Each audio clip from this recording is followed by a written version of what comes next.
I went to pick her up, and she came running up to me, and she said, "Mommy, what's this?" I said, "I don't know, ask your teacher." She turned and she said, "Teacher, it's what, ah?" I said, "What did you say?" She said, "Oh, Mommy, that's Malaysian English." My fellow Toastmasters, we hear a lot these days about local varieties of English. Should we embrace them as a part of the culture? Or should we eliminate them and replace them with standard English? What do you think? Embrace or replace? Yes, I love the local English here. It is the most colorful English in the world. I especially love your crazy two-word phrases. Where, not. Also can. See first. See how. It's so unique. And frankly speaking, I do not think that it is possible to eliminate local English because linguistic habits are very difficult to break. Am I right? Now, throughout my entire marriage, my Chinese husband has been saying, "Get down from the car." And I've been saying, "Honey, we're not on the car, so we can't get down. We're in the car, we get out." And he says, "Oh, okay, get down." Get changed. In fact, I was in a taxi the other day, and the taxi driver said to me, "Okay, miss, you get down here, huh?" I said, "No, no, no, no, no. You get out here." He said, "It's my taxi, you get out." I think the important thing is that whatever English we speak, Malaysian English, Canadian English, Indonesian English, Bruneian English, that these days we be understood by people from other cultures. Am I right? I have to tell you, sometimes your local English is a little bit difficult for foreigners to understand. I will give you an example. Now, when I first came to Malaysia, I went to a teachers' conference in KL. And at the end of the day, I said to a local teacher, I said, "Excuse me, I'd like to go back to the hotel now. Do you know where I might find a taxi?" And she said, never mind. You follow me." I said, "Well, I don't have a car, so I can't follow you. Do you know where I can find a taxi?" She said, never mind, you follow me." I said to my friend, "She wants me to follow her. Should I run behind her car?"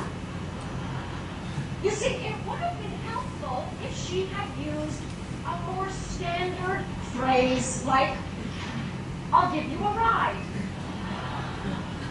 I'll give you another example of how local English can be very difficult for foreigners. Now, my British friend Jolene came to Malaysia to work in a restaurant. And on her very first day, the manager asked her to make fruit juice. So he gave her some fruit, and he gave her a blender. And he said, "You put in fruit after you switch on."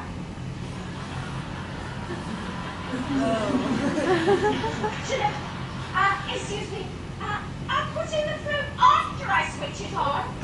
He said, "You put in fruit after you switch on." So she switched it on, put in the fruit, what happened? Oh, he said, I told you, you put in fruit after you switch on."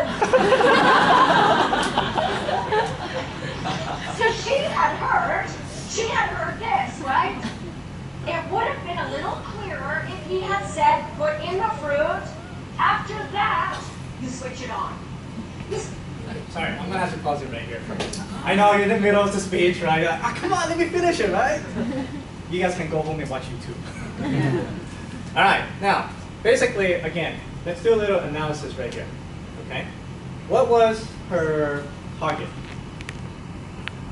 Malaysians. Now, I know for Malaysians they laugh a lot, but you guys were kind of be quiet. Yes? Malaysians of Chinese background. Malaysian of Chinese background, very specific. Thank you, sir. So, now I know it may not, some of the things that she has mentioned does not relate to you. And again, that's where the target comes on very important. If you talk about something audience cannot relate, nobody can laugh at it, right? So very important. Number 2, what was her tragedy? What was her tragedy in the whole situation right now? Being misunderstood. Being misunderstood, okay? Maybe English accents and all that stuff, all right? And let's talk about the taxi part, right? Or her husband, the get down.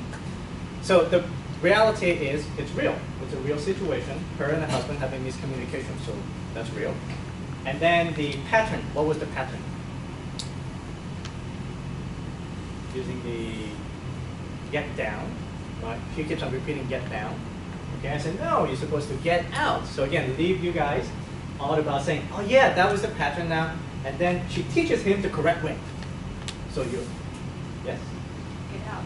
Get out, that's right. And then after that, what was the surprise? Get down. So said get down. He's like, oh, he pretends to know. Oh yeah, get down.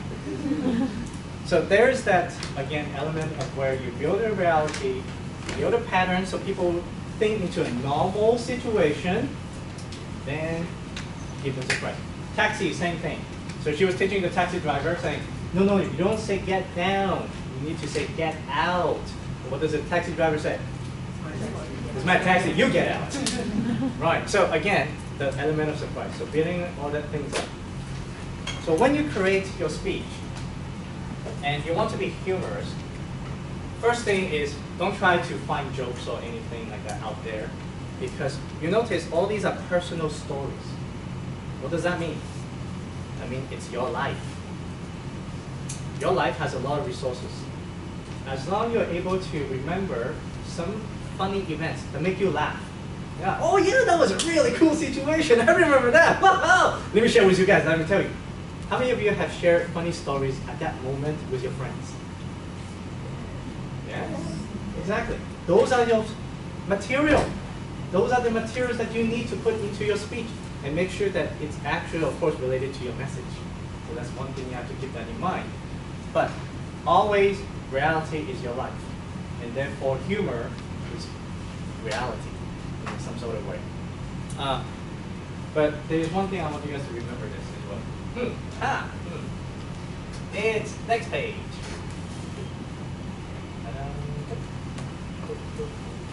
Right. So the rule of 3 is to set it up, you build it up, and you give a surprise. So you can do that. Rule 3. Right. So 3 things you guys may want to remember by the end of this workshop is humor is always about reality and giving them a surprise at the end. Okay, so don't worry about whether your material is funny or not. The question is, was it funny at the moment when you lived it? Okay. Second is, use the building break technique. And also, always remember, audiences are always ready to have fun. So, even if you come up here, nobody laughs, don't worry. You build up thicker face. And you come back again and do it again and again and again and again and again until you make them laugh. That's the whole point of Toastmasters, really. So you come up here, test your humorous material. There's no way in your head say, oh, this is funny, haha, yeah, it's funny, and then nobody laughs. You're like, yeah, that was funny back then. Again, work on your delivery, exaggeration, is it real? If you give a surprise, and that's how you can be humorous. So this is the basic of humor. Hopefully you have enjoyed it.